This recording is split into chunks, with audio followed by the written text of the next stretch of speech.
Hello, and welcome back to 365 Days with mxmtoon. I'm Maia, a singer, songwriter, video maker, Oakland native, and I believe in female empowerment through education. I'm also a big fan of history. I love untold stories, gross facts, hidden secrets, anything weird, dark, and funky from the past, so each day I'm going to share a few of my favorite deep cuts with you. So let's take a look at today's stories. It's 365 with mxmtoon. New facts every day, so don't leave too soon. I'm gonna teach you stuff, no it won't be tough. Gonna go a year till you've had enough. It's 365 mxmtoon. Today, in 1838, the first women were admitted to college in the United States. The college was Oberlin College Institute in Lorraine County, Ohio, which today is Oberlin College. The freshman class at Oberlin that year included 4 women: Mary Kellogg, Mary Caroline Rudd, Mary Hossford, and Elizabeth Prowl. Yep, 3 of them had the exact same name. Makes sense. In a sample from the 1850 U.S. Census, the name Mary was counted most, 3,233 times, and the second name, Elizabeth, was counted 1,828 times. These women became known as the Oberlin Four. They eventually received the first 4 Bachelor of Arts degrees bestowed on women in America. This made Oberlin the first coeducational college in the United States. Coeducational became shortened to co-ed, which is still how we refer to lots of things that both men and women use: sports, bathrooms, etc. Abroad, women had a few more opportunities in higher education before these developments in the States. A woman earned a law doctorate in Spain in 1608.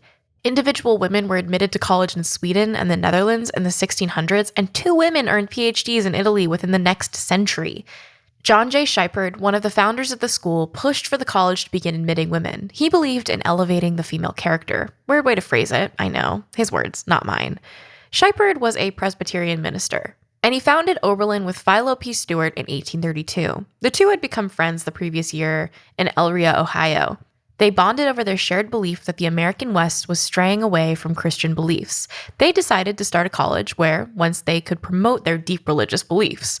They took the name of the college from John Frederick Oberlin, an Alsatian priest who had pioneered educational programs in parts of France. They created the college and an adjoining town on 500 acres of donated land.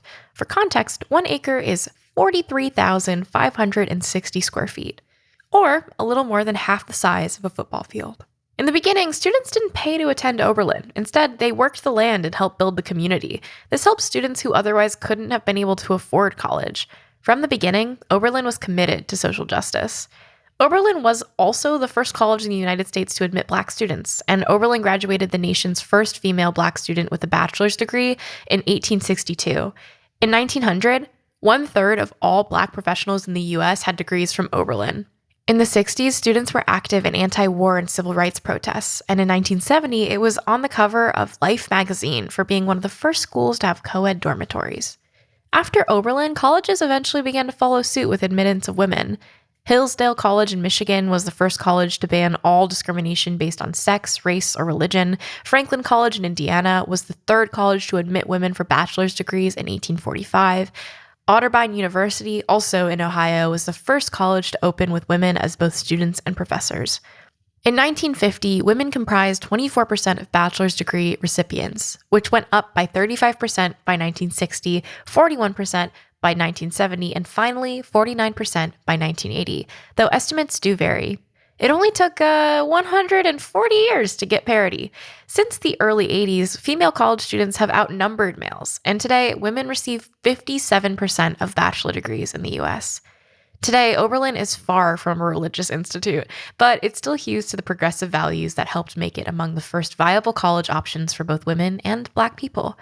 It's a liberal arts college and a conservatory of music, as well as being the oldest liberal arts college in the United States. Not only that, it's the 2nd oldest continuously operating coeducational institute of higher education in the whole world. Its current student body is known for political activism and is a fixture on the Princeton Review's list of colleges with a conscience. Oberlin has turned out some crazy creative alumni. Lena Dunham of Girls fame is an alumni and was well known for her bikini foundation videos while on campus. Eve Pacer, Twitter celeb, and New York Times opinion writer who gained notoriety for accidentally matching on Tinder with disgraced pharma scammer Martin Shkreli, who is also a recent grad.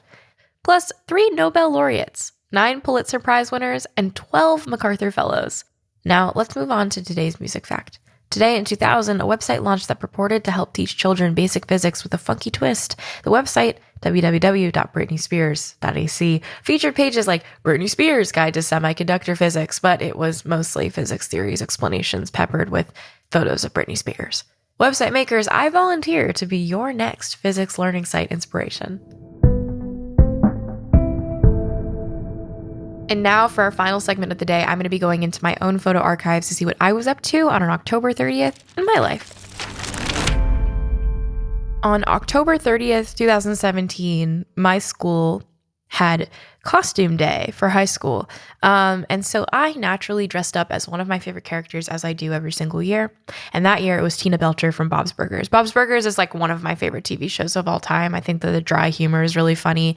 And then there's also the potty humor from Jean Belcher, who is hilarious to me. So yeah, there's a lot of good stuff there. But yeah, I don't think my costume for Tina Belcher was very good now that I look back on it. My hair was super long. I wanted to look rather cute, but you know, Tina has her own charm.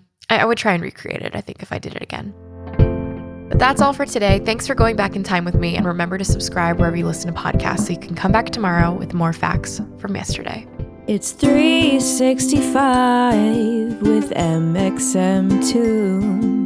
New facts every day, so don't leave too soon. I'm gonna teach you stuff, no it won't be tough. Gonna go a year till you've had enough. It's 365